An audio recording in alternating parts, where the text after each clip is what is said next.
ल आज चाहिँ हामी पढ्न जाँदैछौँ समाज विकासका चरण मतलब कस्ता कस्ता चरणमा चाहिँ यसको समाजको चाहिँ विकास भएको हो।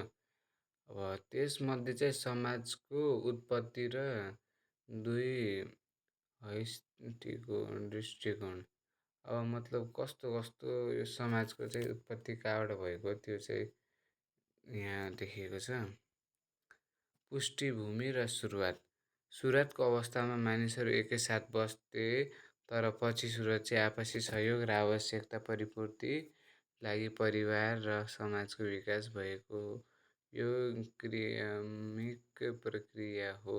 यसको भनेको चाहिँ पहिला त मान्छे सुरुमा सँगै बस्थ्यो तर पछि चाहिँ सुरक्षा र सहयोग र आवश्यकता पुरा गर्नको लागि चाहिँ परिवार र समाज विकास भएको हो। त्यस्तै आधुनिक अध्ययनका दुई मुख्य आधार यसको के आधारहरू छन् अध्ययन गर्नेको मुख्यहरू भन्दाखेरि आध्यात्मिक दृष्टिकोण समाजको उत्पत्ति र विकास धर्म कर्म र दैवी शक्तिसँग जोडेर हेरिन्थ्यो।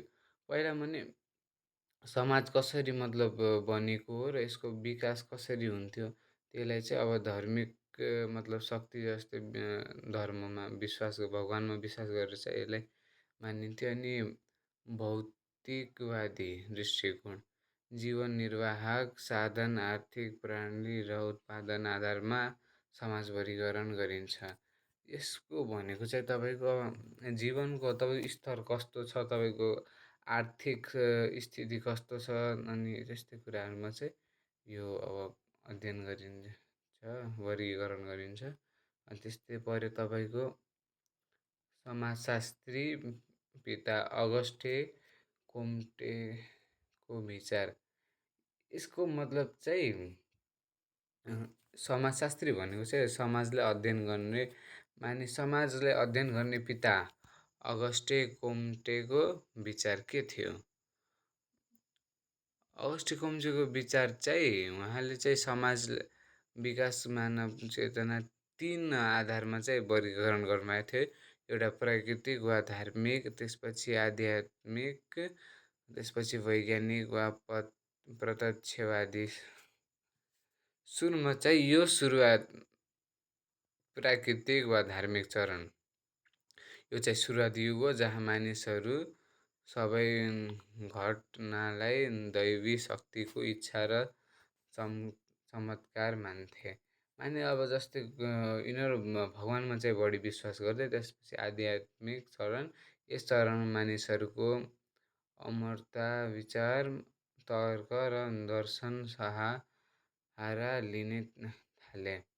यसको मतलब अब यसमा चाहिँ अब मान्छेको विकासको चाहिँ मतलब के विचारको चाहिँ अब सम्मान हुन थाल्यो। अनि फेरि उनीहरूको कर्म धर्म अनुसार नै उनीहरूमाथि अब विश्वास गर्न सहारा लिन थाले वैज्ञानिक र वा प्रत्यक्षवादी मतलब यसमा चाहिँ आधुनिक युग जहाँ हरेक कुरालाई तथ्य प्रमाण र प्रयोग आधारमा बुझिन्छ। यसको मतलब हरेक कुरालाई चाहिँ जसको चाहिँ प्रुफ छ नि हो त्यस्ता कुराहरूमा चाहिँ आजकल विश्वास गरिन्छ। त्यस्तै गरी आयो अब कार्ल मार्क्सका अनुसार समाज विकास 6 चरणमा भएको हो। अब जस्तै हुन सक्नुहुन्छ निजी सम्पत्ति नभएको जङ्गली फलफुल र सिकारी निर्भर सबै समान भएको प्रारम्भिक यो समाज। आदिम समाज भनेको सुरुवाती चरण हो जहाँ मानिसहरू फलफुल खान्थे र यिनीहरूसँग केही निजी सम्पत्ति हुन्थेन। दास समाजमा चाहिँ निजी सम्पत्ति उदयसँगै समाज मालिक र दास गरी दुई वर्ग बाँडिएर शोषण गर्न सुरु भएको। यो भनेको मतलब दास समाजमा चाहिँ सम्पत्ति जब विभाजन भयो नि तब चाहिँ अब सम्पत्ति मालिक र काम गर्नेमा भयो। यसमा चाहिँ शोषण गर्न थाले मालिकहरूले काम गर्नेमा अन्त्य गर्नेमालाई। अनि त्यस्तै गरी आयो समोन्नति समाज। यसमा चाहिँ भूमि र कृषि विकास भएको युग जहाँ जमिनदार र भूदास किसान बीच विभेद थियो। यसको मतलब जो जमिनदार थियो जससँग मतलब अब जमिनहरूको पुरा पूर्ति थियो त त्यसमाथि तिनीहरू र किसानहरूमा चाहिँ अब झैझगडा मतलब त्यस्तो भेदभाव थियो। अनि त्यस्तै पुँजीवादी समाज भनेको चाहिँ जसको अब उत्पादन सामग्री व्यक्तिको स्वामित्वमा रहने अनि त्यस्तै यसमा चाहिँ पैसा र नाफामा काम गर्ने समाज भयो। त्यस्तै गरी समाजवादी समाज यसमा चाहिँ राज्यको स्वामित्व हुने, जनताको आवश्यकता पुरा गर्न सरकार सक्रिय रहने कृतिकारी चरण हो। अब त्यस्तै समाजवादी समाज यसमा चाहिँ मार्क्सको परिकल्पनाको अन्तिम समाज जहाँ कुनै वर्ग भेद र राज्य सत्ता हुँदैन, सबै समान हुन्छ। यसमा चाहिँ कुनै पनि प्रकारको भेदभाव नहुनु, सबै समान हुनु यस्ता यस्ता कुराहरू पर्दछन्। अब त्यस्तै गरी आयो तपाईँको यहाँ चाहिँ फोटो चाहिँ देखाएको छैन, खै किन हो त। टेलर र मोर्गनको सरल वर्गीकरण। यसमा चाहिँ टेलर र सामाजिक अध्ययन मतलब सामाजिक शास्त्रीले गरेको चाहिँ वर्गीकरण लेखेको चाहिँ उहाँले चाहिँ बर्बर र प्रारम्भिक युग।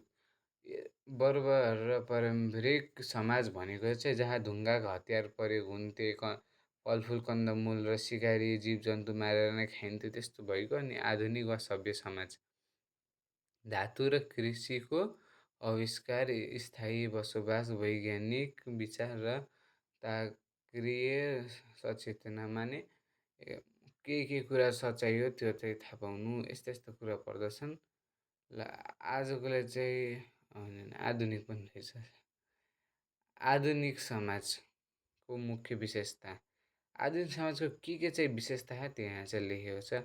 हाम्रो आजको सभ्य समाजका आधार प्रविधि र सञ्चार उचित प्रयोग हुने, माने कम्प्युटर इन्टरनेटका मतलब एकदमै प्रयोग हुने र यसले गर्दा चाहिँ हाम्रो जीवनशैली सहज हुने, कम्युनिकेसन चाहिँ मतलब विचार आदान प्रदान त एकदमै छिटो हुनु।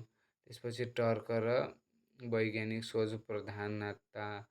यसको मतलब चाहिँ कुनै पनि आजकल कुराहरूमा चाहिँ यसै विश्वास नगर्नु, त्यो प्रुफ चाहिँ आजकल माग्नु, मतलब त्यसको रिजल्ट माग्नु नै चाहिँ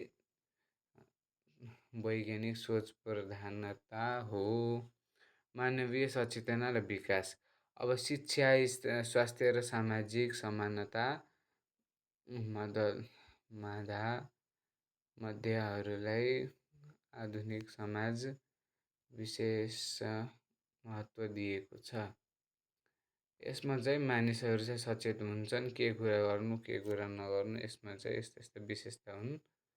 अब त्यसको लागि आजको लागि चाहिँ यति। Thank you for watching. ल